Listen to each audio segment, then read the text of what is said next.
Low energy, unfocused, foggy? You might be dehydrated. Whether it's hot yoga, over 100-degree weather, or too much sun. Gatorlight, with a specialized blend of 5 electrolytes, was scientifically designed to help move fluids into the body faster for rapid rehydration. Shop now at retailers nationwide. Gatorlight hydrates faster than water. Is it in you? Symptoms noted are signs of mild to moderate dehydration. Consult a healthcare professional if symptoms persist. Coach Unplugged is brought to you by great people over at teachhoops.com for coaches who want to get better. From the Fifth Quarter Studios in Madison, Wisconsin, you're listening to Coach Unplugged. Here is your host, Steve Collins. Hey everybody, welcome to Coach Unplugged, episode 561. Today we're going to do some brainstorming with a teachhoops.com member. We're going to pull that curtain back, see why you should join teachhoops.com before prices increase, why you're looking for a mentor, why you're looking for a one-on-one call with me or office hours, or joining our community. So go over and check that out. Also go over and check out Dr. Dish, the #1 shooting machine on the market. You will not be disappointed. The tech in the machine in itself is worth every penny. So go over and check that out. Mention Coach Unplugged, and they'll give you $350 off your purchase. All right, let's head off to the podcast.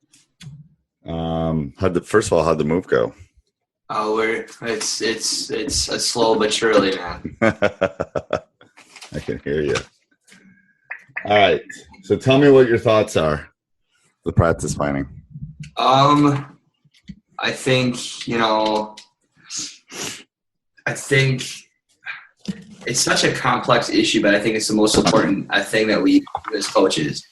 And so I kind of want to understand where your head is in regards to it in a little bit, because I think it is an issue that I go to so many clinics, I go to so many things, and I've read so many things, but when it comes down to when did they really talk about organizing a really good practice? So I think it's really important as a component of developing this that we do it well. Yes, I think so. Oh, hold on. It's a complex issue. I really do it, because I've seen so many people say, "Oh, this, and this, and this is the best way." And this, I don't know if I don't know. I just feel like there's got to be. I don't know. I kind of wanted to kind of talk. Sometimes when we talk a little bit, sometimes it's easier to start breaking down what you know what I mean. I do.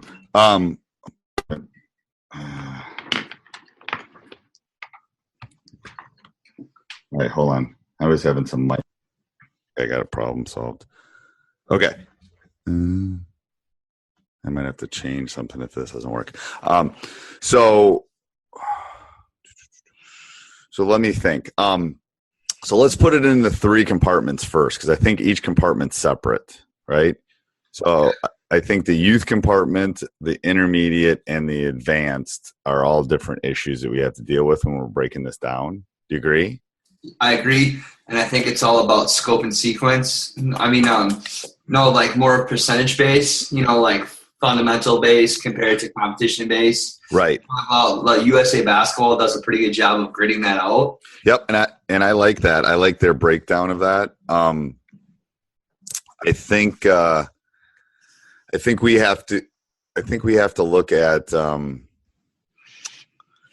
I think we have to look at the young guys being more about being fun, and the fundamentals and fun. The 2 F's are basically for the young guys, is my opinion. Yeah. So that's where a lot of the things that you've been posting on LinkedIn and stuff, I think are really innovative and fun, even for kids that are younger. Yep. I noticed when I ran my youth programs and stuff, like the kids love anything to deal with cones, and they love everything to do with 2 basketballs. I think 2-ball drills and lots of 2-ball stuff, And I think 2-ball stuff has its limit as far as what it can do for them moving on. But I think at the younger levels, it's fun, and it's, we do something where we do, you can play like games of Survivor, you can play Pac-Man, you can play line tag, you can play, you're too old, but they used to have the network stars. I think they're bringing it back, actually, the network stars where they compete against each other. Well, it's like we set up obstacle courses, and they love that kind of stuff. And they're still working on the fundamental stuff. Okay. We did some great stuff with like obstacle courses. They have to do 2 crossovers. You can be imaginative as far as that goes. I think until they're in 5th grade, it should be all about skill development. It should be all about skill development. It should all be about fun and competition. all the way through 5th grade? I mean, obviously you're going to have different levels of your 5th graders that are ready to compete. And, I just think I would definitely K through 3 it's super important to make. I think up to 5th grade is totally okay. Yeah. I mean, I think there's exceptions to all these rules. Yep. I mean, I've had teams that are like college teams, and I've had high school teams that are like junior high teams. Yeah, exactly. So it's like, I think this is the median, if I can use my stats background. Okay. So what do you think percentage wise on those? From what grade to what grade? For the beginning kids. 3rd grade through 5th grade? Yeah, we're not going to touch anything lower level. No. Honestly, I think it takes a special individual to really, and I don't even know if you make it so. I think some people that try the 1st and 2nd grade, I just don't know if basketball is that really easy for them to be able to do. They should go play soccer and take up swimming. And yeah, I swear to God, I'm serious. Yeah. Because it's like they're working on their motor skills or cross training. It's too hard. It's too hard. Well, even if you play with a smaller ball, unless you're moving the baskets down, it'd be like you and I. I've told you this before. It'd be like you and I shooting on a 15-foot hoop. It's like, seriously, they can't get the. I mean, you're not even going to shoot it's not like soccer where they can kick it into a net, right?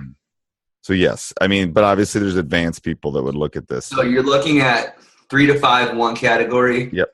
You're looking at 6 to 8 a second category. Yeah, 6 to 8 I think is a legit. I mean, obviously people that will look at this, there'll be some junior high things, but yeah, and I think high school for argument's sake is 9 through 12. Okay. Yeah, but I guess my argument would be with that is that like I feel like a varsity practice is completely different than a JV or a practice. Yeah, so maybe you move the 9th graders down, and it's. I mean, my sophomore practices are pretty similar to my practices. Yeah, That's. I don't know if I do a lot of change with that, but I might. I know what you're saying, though. Yeah. That's a point of argument. Yeah. Yeah, I think so. So, okay. So, do we need to talk about the percentages? You feel good about the percentages? What that USA that USA basketball was using, or staying close to those, or that's I think that's pretty accurate. Okay. I wouldn't go away from them. Okay. I would say that the drills are they don't like from their website and stuff aren't very fun, and I think they're very basic, and they're not meant for kids that are in 2017. I think the percentages are right, but I don't. Right, and I agree. I don't think that. I don't think they're. Yeah, I don't think they're getting to the kid that they need to get to. Yes. Yeah, I agree with the percentage and then the developmental of what they're thinking about children from a developmental standpoint, but I don't think that they're getting to a point where to make practice engaging in a way that kids can be and coaches can be successful. So I'm cool with the percentages wise. Okay. All right. So what else? What other questions? Okay. I hope you're enjoying this episode. Go over and check us out, teachhoops.com, for coaches who want to get better. If you like these podcasts, please go over and subscribe and like. We would really appreciate that. It helps us move up the iTunes pecking order. And if you could go do that, leave some comments, maybe even tell us what you want to hear in the future. That'd be great. So I think it's got to have drill name. It's got to have time. It's got to have an explanation, and then maybe a category. I don't know. Yeah, I was looking at my faster. I was like, how do I want to break this down? Because I don't know if it makes sense to break things down into grade level, or does it make sense to break down based on concept? And I feel like it'd be easier to break down by concept or category. I think it would be too easy. I think category is easier. When I've done it in the past, I've always used category. I would say let's stick with category. Okay. And organize drills and talk about, as we move forward, all right, what are your best drills in regards to ball handling or passing or footwork or this, to look at it like, that whole idea of like, I look at it a teaching standpoint, like a vertical alignment per category. Yep. How do you take that kid to the next step? All right, kid attack the rim. Now can kid attack the rim using floater or a Euro step or a stutter step, or can he can attack the rim, right hand layup, can he jab and sweep and go? Or you know what I mean? I think it's easier to look at it as a progression of like, okay, what are they going to be the essential things that we want all kids to learn, and how do we get them there? Right. And it's like we're not teaching them to do, the stutter move or a double crossover between the legs if they can't dribble with their left hand. Right. Right. So I think that's really good. I think that's where a niche is too, because I don't think everybody's looked at practice plans, but no one's looked at it from a teacher standpoint, which is what you and I are kind of doing. That's why it's horrible. I think the stuff out there is horrible for the most part. It is, because I think it's so hard to be able to organize a camp that's going to be able to meet every kid. It's just not the way it is intended to do. I think it's really hard. But I think it's horrible. I do, it's so much out there, but it doesn't connect together. No, it doesn't at all. And yeah. So okay, I'm gonna send you a my mic's messed up today. Something's messed up. I'm gonna send you a breakdown.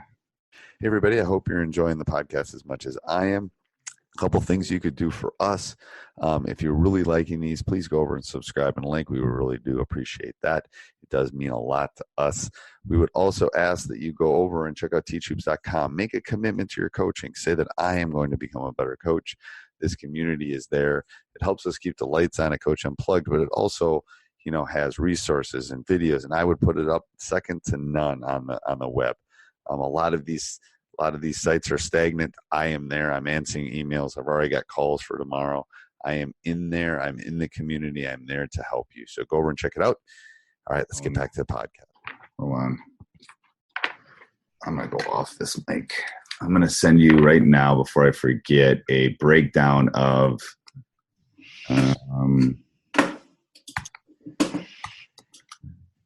drills and stuff that I have used in the past. There it is. There you are. It's like a drill list. So it's really in depth, but I just emailed it to you. So I think that will be that. I mean, there's obviously 99% of that stuff we're not going to use, but okay. I saw some, you put this on your I did. Have you seen that before? Yeah, I thought it was good. I had it on my checklist. I thought that was really good. Okay. And a lot of this stuff is, way advanced. But it's a good standpoint of, okay. Some of it might work. Figure out what's going on with my mic. Okay. All right. What else? So do you have so what I think you should do is you should do like a generic template of one thing that you and I can bounce back and forth. Okay. So here's what I think. Here's what it's going to look like. It doesn't have to, obviously, then we'll have to deal with categories and where everything's going to fall and all that kind of stuff. Okay. I think we gotta launch something to look at, and then you and I can. That's what I think would be good. It's like then maybe a week we can come back. I'll look at some stuff. You look at. We'll email back and forth, and then we'll go back live and say, "Hey, this looks good. How about we tweak this?" Because the thing is, if we're layering it, like you said, once you've kind of done one or two, then it's going to be, there's going to be there's going to be cross pollination a lot. I think. I agree.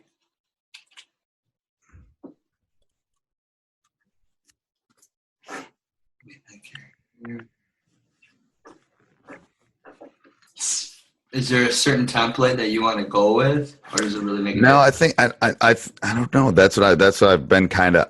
I think it's simple. I think it's got to be I think the drills have to be separate. I don't know. I've been playing with this in my head too. I think it's got to be on one sheet of paper on the front side. Right.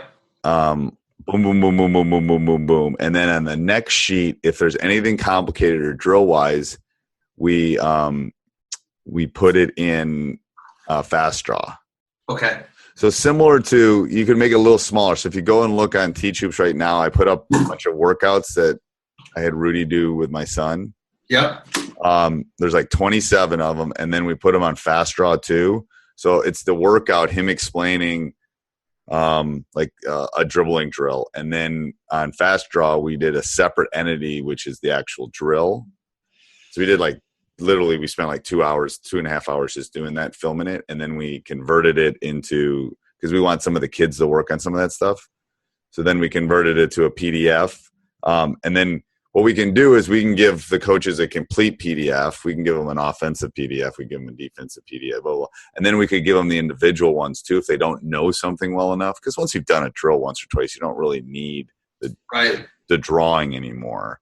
The first time they go to practice, they might need 4 or 5 pages, which is what it is. Yeah.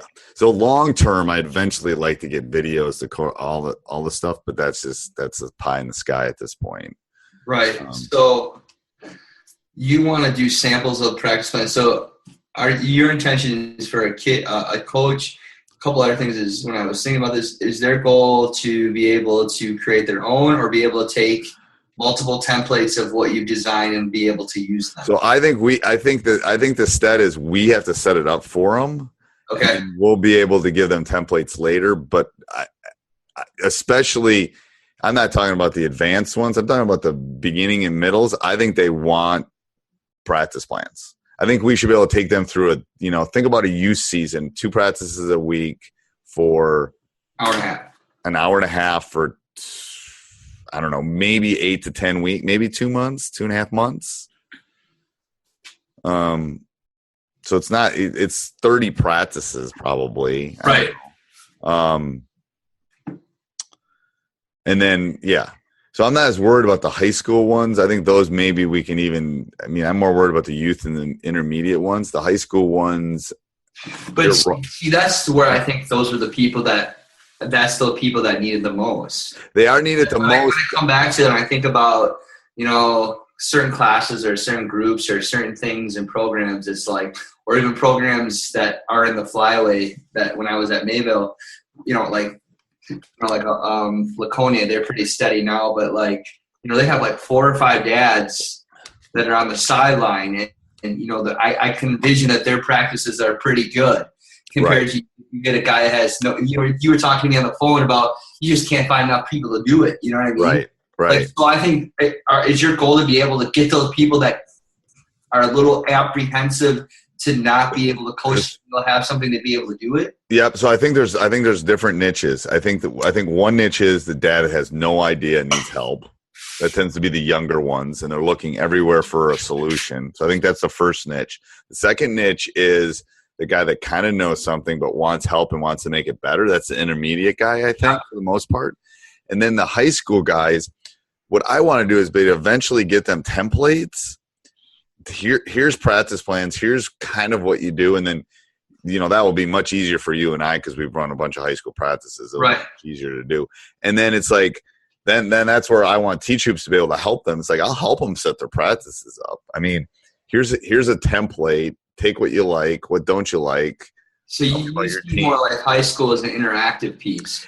I think it has. I think it has to be. It's I was thinking about that too. Is every practice may look different based on your identity and what you are as a team based on the season. So my goal is to get them on. My goal is to eventually get something on the community and Teach Hoops and say, hey, here's just a practice plan for them, and we're all just sitting there for 4 months throwing stuff back during practice from November to March, saying, hey, this isn't working. What do we do? Blah, blah, blah. And then or I help them one-on-one or whatever in office hours. So, because I think that's more of a fluid thing. To be honest with you, I think every middle school practice should be roughly the same. I don't care where you're coaching. I do. You should be doing this and this and this and this and this and this, because it's like trying to teach them calculus before they know algebra. You're not going to do that. I don't think people tell people that at all. Well, I will, because they're wrong. It's yeah. I think. You can't do calculus if you can't do algebra. Well, you can't do all these things you want to do with all these quick hitters and all this stuff if you haven't done the other stuff. Right. So that's why I want to basically put those two things in kind of cookie cutter. I'll help those coaches too if they want. I'm thinking most of them won't unless they're elite travel coaches or there's something else. So then you treat them like a high school. And then I treat them like a high school coach. Then you just bump them up. It's like the talented kid that's good at something. I'll just bump them up. Right. That's why I think setting drills up and talking is based on the category, because it's easier to make those changes. Right. And I think the key is that we basically got to treat the high school coaches. If you want help, I can help you, but you got to be willing to. Hi, Sylvia. Sorry, my son's girlfriend just walked in. I know. Your goal as a dad is always to embarrass your son as much as he can when he has his girl. Yes, I do a very good job of it. But that's good. Yes. So that's the goal. I mean, I think that's a realistic goal too, to be honest with you. I have the knowledge to help them with that. It's so fluid. Think about the times that when we were talking about your practice plans and the press breaks and stuff. It's just so much better if someone can talk to you about it. I mean, I don't know. It's trying to tell. I would agree with that, because they talk about the best coaches and the best things are learned through other people and mentorship and so forth. You get to that point of advanced coaching, I think that it gets to a point where it's an interactive piece. Right. But here's some templates. Here's how I run my practice. It's like the Coach K or the learn from Bobby Knight, but Coach K built upon that. I think that it gets to a point where they need to learn from you, Steve, or they need to learn through that based on what they want to develop in their program at the high school level. Right. So getting through this thing, it's just that you want me to be able to develop a 3rd through 5th grade practice plan this week and something in the junior high level, just to kind of. So just so we can bounce it off, I think the high school one you and I will crank out fast. That's really easy because it's yeah.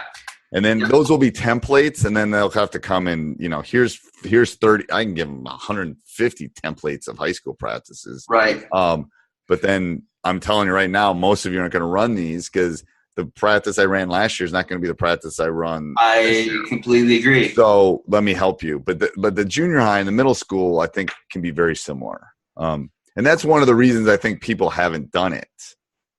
The practice planning thing is because the people that really want it, you can't do it for unless you're going to help them like this. And then the junior high, middle school stuff is so generic. It's just, I don't know. It seems very vanilla to me. And from someone that's coached for 30 plus years, I looked for that stuff when I was coaching my son because I didn't have time. Right. I mean, I'd put it on a napkin and I just go and it was fine because I know what I'm doing. But it's like if I could have just do this, here are the drills, do this, boom.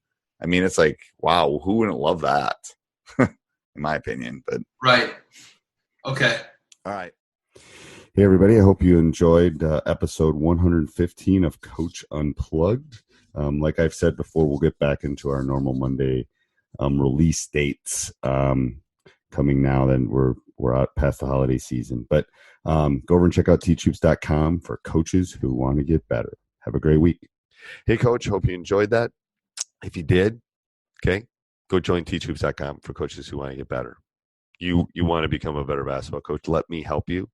Where else can you find a mentor for, a dinner at McDonald's, basically? Let me help you. Not only resources and communities and handouts and one-on-one calls and office hours. It's got a little bit of everything that will help you become a better basketball coach. Also, go over, subscribe and leave a review. And if you're going to do any shopping on Amazon, click down below. We would appreciate it. All right.